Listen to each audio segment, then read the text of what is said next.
Hello, welcome to Ken studies. CAPF AC का previous year paper में आज हम पार्ट 3 देखेंगे, यानी कि आज हम 2018 का क्वेश्चन देखेंगे। इसमें टोटल आपके जो थे वो 21 क्वेश्चन पूछे गए थे। तो इसमें फर्स्ट क्वेश्चन है, the optical phenomenon that is responsible for the propagation of light signal through an optical fibre. तो ये इतनी बार ये क्वेश्चन मल्टीपल टाइम्स पूछा गया है, तो ये डायरेक्ट आपका है total internal reflection.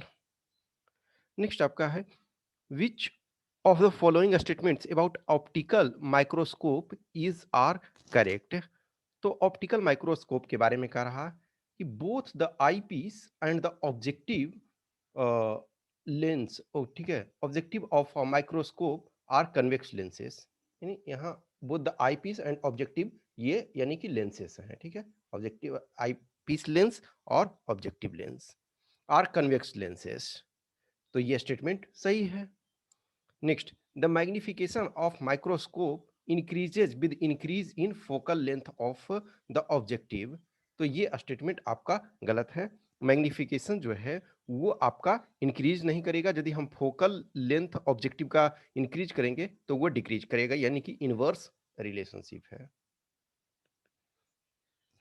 The magnification of a microscope depends upon the length of the microscope tube.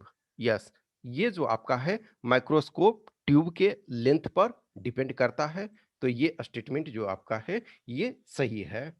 Next आपका है, the I piece of a microscope is a concave lens. अब देखो एक चीज देखो, आई पीस, तो ये फर्स्ट स्टेटमेंट जब सही है तो ये फोर्थ स्टेटमेंट आपका ये गलत होगा। तो फोर्थ स्टेटमेंट आपका गलत हो गया, क्योंकि ये आपका फर्स्ट स्टेटमेंट में ही दिया हुआ है। तो आपके पास विकल्प क्या बचता है, 1 एंड 3 ओनली, तो ए आंसर हो जाएगा। नेक्स्ट आपका है, which one of the following gem stones contains beryllium metal. तो ये आपका डायरेक्ट है, यदि आप जानते हो तो ठीक है, नहीं जानते हो तो इसमें आप कुछ नहीं कर सकते हो, ठीक है। तो इसमें क्या होगा, इमरेल्ड, यानी पन्ना जो है वो उसमें बेरिलियम धातु होता है।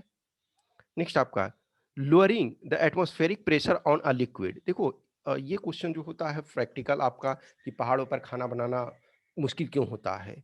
तो पहाड़ पर क्या होता है, जैसे जैसे हम पृथ्वी के सतह के जो सी लेवल है उससे हम ऊपर जाते जाते हैं, तो क्या होता है कि एयर का प्रेशर जो है कम होते जाता है। तो प्रेशर जब कम होता है तो इसी वजह से खाना पकाना मुश्किल होता है। क्यों? क्योंकि वो बॉइलिंग पॉइंट जो है लिक्विड का कम कर देता है, तो इसका आंसर भी हो जाएगा। Next, the number of angular and radial nodes for 4D orbital is respectively। तो देखो इसमें हमारा n का कंसेप्ट जानना पड़ेगा, l का कंसेप्ट जानना पड़ेगा। यानी l जो है प्रिंसिपल क्वांटम नंबर है, और ये आपका जो है वो एक्सिलरी क्वांटम नंबर है, या एजीमुथल क्वांटम नंबर इसको कहते हैं। तो n आपका, n जो है प्रिंसिपल क्वांटम नंबर यहाँ 4D है, तो n इक्वल टू 4 हो जाएगा। एक्सिलरी क्वांटम नंबर, तो देखो हम जान रहे हैं कि 4 आपका ऑर्बिटल होता है, तो ये आपका s p d और f, ठीक है, s p d f। तो s के लिए आपका ये 0, l जो होता है ये यहाँ 1 2 3, तो एसपीडीएफ और बाद में जीवी का कंसेप्ट आता है, लेकिन हम यूज, तो जी में 4 हो जाएगा, लेकिन हम एसपीडीएफ का ही यूज करते हैं। तो एस में 0, पी में 1, डी में 2 और एफ में 3। तो देखो ये एल क्या है, यहाँ डी है, तो डी के लिए 2 हो जाएगा। तो आपका कह रहा एंगुलर नोड, तो एंगुलर नोड पहले कह रहा है, तो एंगुलर नोड का फॉर्मूला आपका होता है angular node equal to L, angular node equal to L. तो एल का वैल्यू कितना है, 2।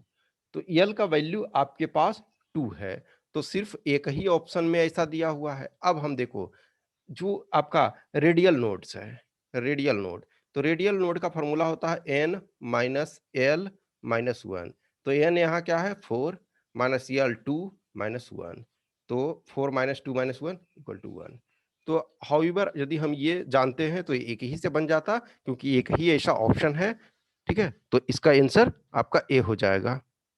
नेक्स्ट है, which one of the following statements about proteins in mammalian cells is correct. तो मैमल्स जो हैं वो उसमें कहा कि उसके प्रोटीन्स के बारे में कौन सा सही है, जो उनके सेल्स में मैमल्स के सेल्स होते हैं, जैसे ह्यूमन बीइंग्स हैं, प्राइमेट्स हैं और बहुत सारे एनिमल बीइंग्स हैं, तो उनके आपके प्रोटीन सेल इन सेल्स के बारे में कह रहा है। Proteins in mammalian cells are synthesised in cell membrane.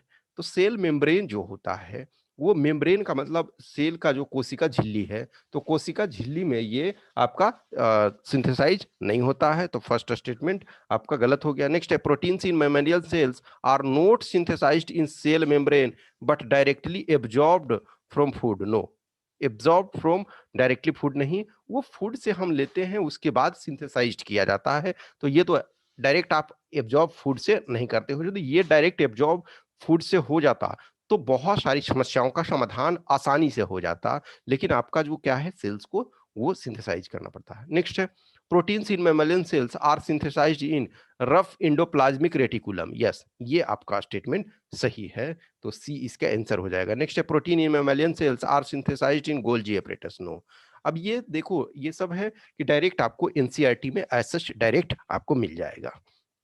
Next आपका है, which one of the following statements about transport mechanism in plant is correct.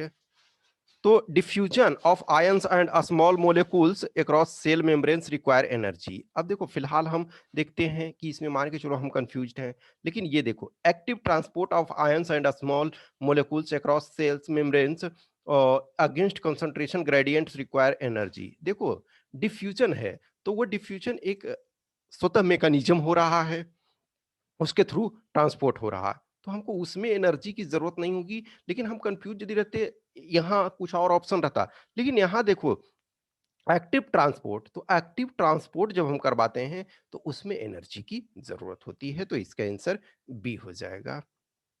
Next आपका है, if the amplitude of oscillation of a simple pendulum is very small then its time period. तो कह रहा है कि जो आपका टाइम पीरियड का जो फॉर्मूला होता है, फॉर्मूला आप यदि जानते हो तो आराम से बन जाएगा। तो 2 पाई L/G। L आपका लेंथ हो गया, G आपका ग्रेविटी हो गया। तो depends on the length of the pendulum, yes first सही है। Depends on the acceleration due to gravity, yes इस पर भी डिपेंड करता है। तो 1 और 2 सही है यदि, तो 2 ऑप्शन आपका एलिमिनेट हो गया। नेक्स्ट है, depends upon the mass of the bob of the pendulum M. तो एम तो कहीं है नहीं इसमें, तो ये एम और नहीं है, 3 आपका गलत हो गया। नेक्स्ट है, डज, तो जब 3 गलत हो गया तो हमारे पास एक ही विकल्प बचता है B, does not depend upon the amplitude. तो एम्पलीट्यूड का कहीं यहाँ है नहीं, तो आपका क्या हो जाएगा, 1, 2 एंड 4 ओनली। नेक्स्ट है, द टर्म लेजर। तो लेजर ये आपका जो है बस एब्रिविएशन दिया हुआ है, तो ये इसका क्या हो जाता है कि light amplification by stimulated emission of radiation. Laser light आपने बचपन में यूज किया होगा। नेक्स्ट है, which of the following statements about carboxylic acids is are correct. तो कार्बोक्सिलिक एसिड जो होता है, वैसे एसिड्स जिसमें फंक्शनल ग्रुप जो होते हैं सी डबल बॉन्ड ओ और ओ एच, ठीक है। तो एक देखो सी ओ ओ एच आपका होता है, ठीक है, इसमें और ये रहता, लेकिन एक जो आपका सी ओ ओ एच इस ढंग से ये रहता है, ठीक है। तो ये आपका जो है कार्बोक्सिलिक एसिड है। तो ये इसमें क्या है, simple aliphatic carboxylic acids are soluble in water, सही है। Higher carboxylic acids are practically insoluble in water, ये भी सही है। नेक्स्ट है, acidity of a carboxylic acid depends on the number of carbon atoms present in the hydrocarbon chain, ये भी आपका जो है ये सही है। तो 1, 2 एंड 3 हो जाएगा। नेक्स्ट है, match list 1 with list 2 and select the correct answer.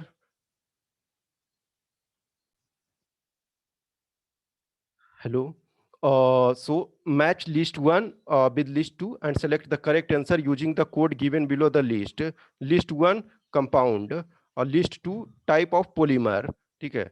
तो फर्स्ट आपका है मेलामाइन, पॉलीविनाइल क्लोराइड, टेरिलीन और सेलुलोज। तो हम जिसको जानते हैं पहले हम उसको ये करेंगे। तो सेलुलोज हम जान रहे हैं कि नेचुरल आपका है, तो सेलुलोज नेचुरल है, तो डी का आपका 3 हो जाएगा।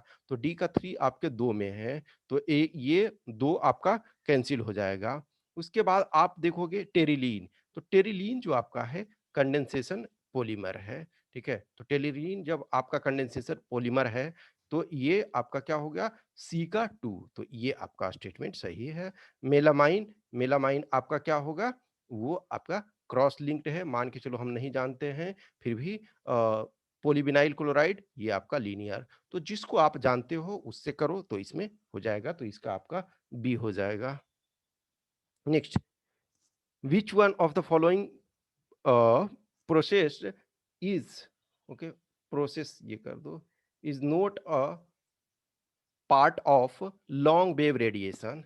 तो लॉन्ग वेव रेडिएशन का जो पार्ट है, देखो कंडक्शन, कंडक्शन आपका चालन है, ये स्कैटरिंग, स्कैटरिंग जो होता है वो शॉर्ट वेव्स के लिए आपका मेनली यूज होता है। तो ये आपका जो है शॉर्ट वेव्स अब में स्कैटरिंग जो है, ये आपका लॉन्ग वेव में स्कैटरिंग नहीं होता है।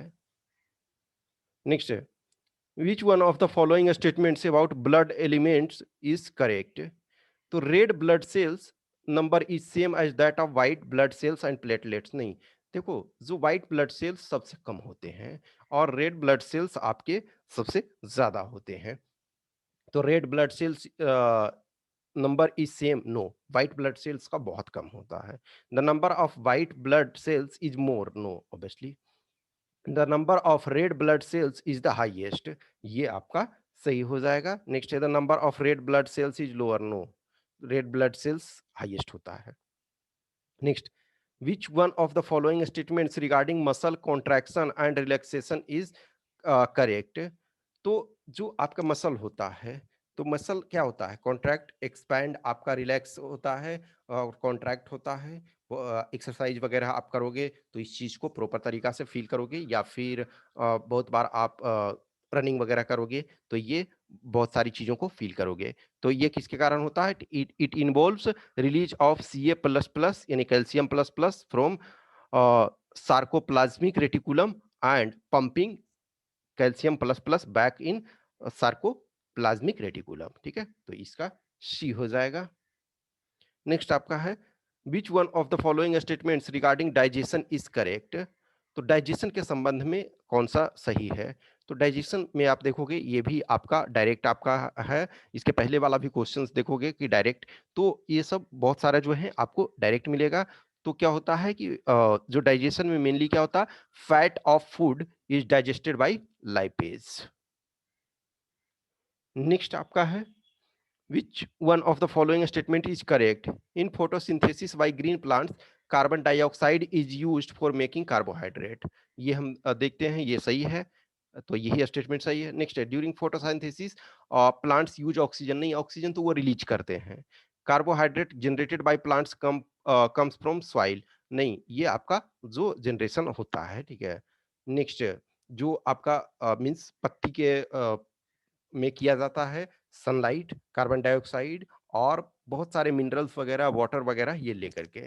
Next, the carbohydrate generated by plants comes from urea, नहीं, ये अब यूरिया अब नहीं दोगे तो इसका मतलब ये क्या नहीं होगा? यूरिया हमको जरूरी नहीं है ना कि हर पेड़ में दे, तो ये आपका ऐसे ही गलत हो गया। तो ए इसका आंसर है। Next, which one of the following statements regarding insulin hormone is correct? तो इंसुलिन हार्मोन के संबंध में कह रहा है कि कौन सा? तो नेक्स्ट, फर्स्ट है, insulin is a protein hormone which is not produced in human body. तो ये आपका जो है, एक तो ये जान लो कि इंसुलिन है जो प्रोटीन हार्मोन है, तो ये स्टेटमेंट फर्स्ट पार्ट सही है, लेकिन which is not produced in human body, produce किया जाता है, तो ये गलत हो गया। नेक्स्ट है, इंसुलिन इज स्टेरॉइड हार्मोन, तो देखो ये प्रोटीन हार्मोन है, तो ये आपका गलत हो गया। कोलेस्ट्रॉल ड्राइवन हार्मोन, नहीं, ये आपका insulin is a protein hormone which is produced in human body, तो ये डी इसका सही आंसर। नेक्स्ट आपका है, which one of the following is anis anisotropic in nature? Anisotropic का मतलब विषमदैशिक। देखो समटाइम क्या होता है ना कि हिंदी यदि आप उसका जानते हो तो कुछ अंदाज लगा सकते हो। विषमदैशिक का मतलब है, देखो कोई एक, मान के चलो कि आइटम है, तो उसका डिफरेंट डायरेक्शन में यदि आप ये, यदि हम 3D ऑब्जेक्ट मानते हैं तो 3G, तो एक्स वाई जेड हम यदि तीन मानते हैं कि एक एक्स डायरेक्शन में है, एक वाई डायरेक्शन में, एक जेड डायरेक्शन में, तो हम इसमें मेजरमेंट करेंगे तो तीनों में जो फिजिकल प्रॉपर्टी होगा वो अलग होगा, सेम नहीं होगा। तो आपका किस में होता है? ये आपका क्वार्ट्ज में होता है। क्वार्ट्ज में जो है वो आपका विषमदैशिक है, यानी एनिसोट्रॉपिक है। और जो आपका फॉर एग्जांपल लो, आपका ग्लास है, रबर है, स्टील है, तो इसमें जब आप मेजर करोगे तो सारे डायमेंशन में जो होगा वो आपका सेम फिजिकल प्रॉपर्टी होगा। एक आयरन का स्लैब लो, उसमें क्या होगा, सारे डायरेक्शन में सेम प्रॉपर्टी होगा, फिजिकल प्रॉपर्टी। और लेकिन जो आपका विषमदैशिक है यानी एनिसोट्रॉपिक है, उसमें अलग-अलग होगा, तो डी इसका आंसर हो जाएगा। नेक्स्ट आपका है, which one of the following is not a condensation polymer? तो पॉलीमर देखो मेनली कई प्रकार के होते हैं, जैसे हमने लीनियर देखा और ये, लेकिन मैन्युफैक्चरिंग जो होता है उसके अनुसार 2 टाइप के होते हैं, एक कंडेंसेशन और एक एडिशन। कंडेंसेशन पॉलीमर और एडिशन पॉलीमर। तो कंडेंसेशन पॉलीमर जो होता है रिलेटिवली एक तरह से ये आपका आराम से थोड़ा-सा डिग्रेड होता है, लेकिन जो आपका एडिशन पॉलीमर है, तो एडिशन पॉलीमर को डिग्रेड होने में बहुत मुश्किल होती है। तो ये एडिशन का मतलब है आपका जो ऑलमोस्ट जो डिफरेंट टाइप के जो ये मोनोमर हैं, वो ऐड होते हैं एडिशन में। कंडेंसेशन में है कि सिमिलर टाइप ऑफ जो है मोनोमर है वो ऐड होकर के, तो पॉलीथिलीन जो आपका है वो एडिशन पॉलीमर है, ये आपका कंडेंसेशन नहीं एडिशन है, तो ये सी हो जाएगा। नेक्स्ट है statement 1 and 2, sound waves can travel through vacuum. No, sound wave mechanical wave है, मैकेनिकल वेव को ट्रेवल करने के लिए आपको यांत्रिक वेव को ट्रेवल करने के लिए मीडियम की आवश्यकता होती है, तो ये नहीं कर सकता है, तो फर्स्ट स्टेटमेंट गलत हो गया। Next, light is an electromagnetic wave and can travel through vacuum, yes सही है, तो फर्स्ट स्टेटमेंट गलत है और सेकंड ट्रू है। नेक्स्ट है, a compass needle places near a current carrying wire will get deflected, yes direct आपका NCERT से डायरेक्ट आपका है, फर्स्ट सही है। नेक्स्ट है, a current carrying wire creates magnetic field around it, yes, और इसी मैग्नेटिक फील्ड के कारण होता है, डायरेक्ट आपका एनसीईआरटी से एज सच दिया हुआ है। ठीक है, तो ये आपका दोनों स्टेटमेंट सही है और एक्सप्लेनेशन भी सही है, तो इसका ए हो जाएगा। तो ये 2000 आपका 18 का ये 21 क्वेश्चन था, तो ये हमने कर लिया। नेक्स्ट पार्ट में जो है हम 2017 और से ही हम देखेंगे, फिर ये जब साइंस समाप्त हो जाएगा तो फिर हम पॉलिटी देखेंगे, फिर उसी ढंग से और सारे सब्जेक्ट को हम ये करेंगे। कुछ भी क्वेश्चंस क्यूरी है तो आप कमेंट बॉक्स में बताना। और देखो बहुत सारा का है एक्सप्लेनेशन प्रॉपर ज़रूरत होती है, लेकिन साइंस इस समय में क्या है कि मेरा कोर सब्जेक्ट नहीं है, तो मैं बहुत ज़्यादा डिस्कस नहीं कर सकता हूँ इसमें, जितना रिक्वायरमेंट है वो कर सकता हूँ, और अदरवाइज बहुत सारे जो एनसीईआरटी में एज सच दिए हुए हैं, तो मैं समझता हूँ उससे बहुत ज़्यादा एक्सप्लेन करने की ज़रूरत नहीं है, आप उसको देखोगे, पढ़ोगे मल्टीपल टाइम। अब कुछ है कि कौन सा अब ये पॉलीमर है, तो इसको यस कंडेंसेशन पॉलीमर क्या है, एडिशन पॉलीमर क्या है, ये एक तरह से आपको थोड़ा समझाया जा सकता है, लेकिन इसमें से कौन से हैं ये तो आपको ध्यान रखना पड़ेगा कि यस एग्जांपल्स जो दिए हुए हैं उसके through. Okay, thanks for watching this.